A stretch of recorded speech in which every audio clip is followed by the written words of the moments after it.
মুরগি আগে না ডিম আগে? ডিম যদি আগে হয়ে থাকে তো ডিমটারে পারলো কে?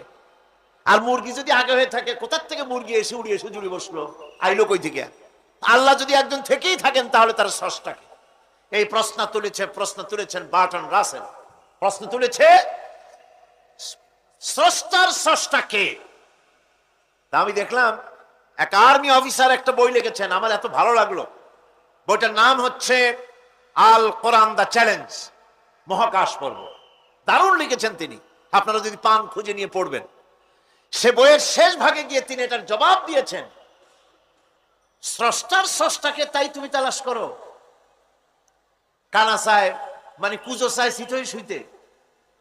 একটা লবণ কণার দৃষ্টান্ত তিনি দিয়েছেন। একটা লবণ কণা, একটি লবণ কণার ভিতরে যতগুলি মলিকুল থাকে, একটা লবণ কণার ভিতরে যতগুলি ক্যালাস থাকে, একটা লবণ কণার ভিতরে যতগুলি উপকরণ আর উপাদান থাকে, অর্থাৎ একটা লবণ কণা যত উপকরণ যত উপাদান ধারণ করে, তার ধারণ ক্ষমতা যতখানি, এতখানিক জিনিস ধারণ করতে 1000 বার্টন রাসেলের মগজের দরকার।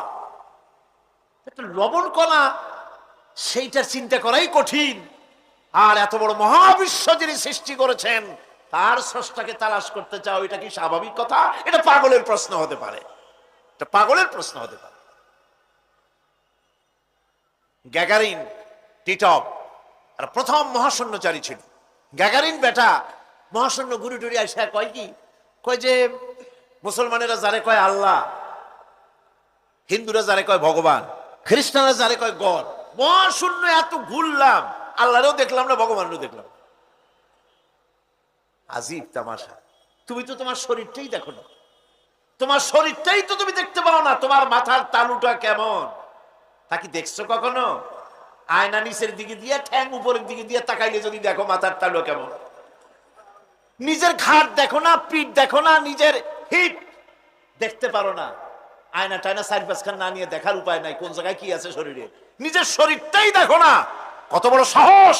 এই শরীরের স্রষ্টাকে দেখতে চাও? লা তুদরিকুহুল আবসার। কোন দৃষ্টি শক্তি তাকে মুহাইয়া করতে পারবে না। তার দৃষ্টি সকলকে আয়ত্ত করবে, কিন্তু পৃথিবীর কোন দৃষ্টি শক্তি তাকে আয়ত্তের ভিতরে নিতে পারবে না। মুসা আলাইহিস সালামের মতো পয়গম্বর তিনি বলেছিলেন, রব্বি আরিনি, রব্বি আরিনি, আল্লাহ আমি তোমারে দেখতে চাই। আল্লাহ পাক বলেছেন লান তারানি, কখনোই দেখতে পারবে না। সুবহানাল্লাহ।